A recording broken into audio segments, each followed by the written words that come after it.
Mais moi, personnellement, je suis dans une situation paradoxale, c'est-à-dire que les décroissants me considèrent comme l'un d'eux et que moi j'explique pourquoi ce n'est pas possible dans le cadre existant.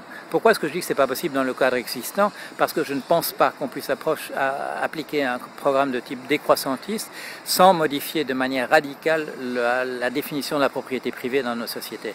C'est-à-dire que ça demande un changement dans les mentalités et dans la réalité juridique qui est beaucoup plus radical que l'imaginent les décroissantistes. Pourquoi? Parce que d'où vient cette croissance? On ne peut pas dire simplement on va supprimer la croissance ou on va décroître et les questions vont se résoudre automatiquement. Pourquoi? Parce que nous sommes dans un régime où la croissance est nécessaire, non pas nécessaire pour des raisons, je dirais, d'existence du monde sous certaines formes, mais elle est nécessaire parce que les intérêts qui doivent être payés pour récompenser les sommes qui ont été empruntées, ces intérêts doivent être produits à partir d'une nouvelle richesse, et sans la croissance, cette nouvelle richesse ne peut pas exister. Alors je dis aux décroissantistes, moi je suis pour le fait qu'on arrête la croissance, ou même qu'on décroisse, mais il faut savoir que ça ne peut pas se faire sans l'élimination du paiement des intérêts.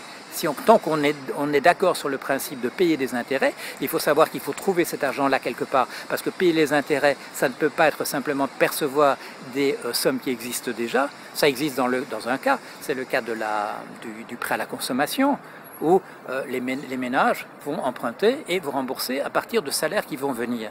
Mais dans l'industrie, dans les services, non, il faut trouver quelque part la richesse supplémentaire.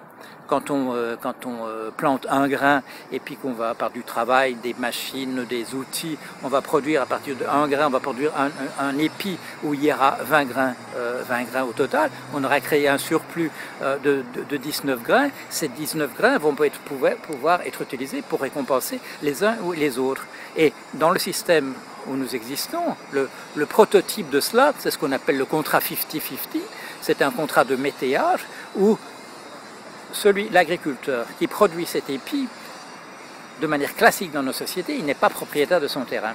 Et 50-50, pourquoi? Il va devoir donner la moitié des grains à un propriétaire.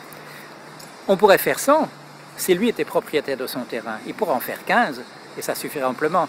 Mais le contrat est tel qu'il faut en créer 15 supplémentaires pour donner au propriétaire. Donc, si on veut supprimer, si on dit la croissance est une mauvaise chose parce que, par exemple, parce que nous utilisons 1,6 planètes par année, il faut tomber à 1, mais on ne peut pas le faire dans le cadre dans lequel nous sommes parce que nous sommes contraints par le fait qu'il faut donner la moitié de la moisson aux propriétaires. Et l'exemple de la moisson est un exemple, je dirais, un peu archaïque, mais le système de paiement des dividendes pour des actions, c'est le même système. C'est une part du bénéfice qui est distribuée. Pourquoi? Parce que l'actionnaire a fait des avances, pour utiliser le vocabulaire du XVIIIe siècle, a fait des avances et il reçoit une part de la richesse créée. Si on ne veut pas qu'il y ait croissance, il ne peut pas y avoir dividende, il ne peut pas y avoir paiement d'intérêt, il faut le savoir. Donc ça ne veut pas dire que moi je suis en faveur de la croissance, mais je dis simplement aux décroissantistes, sachez les implications d'un monde sans croissance.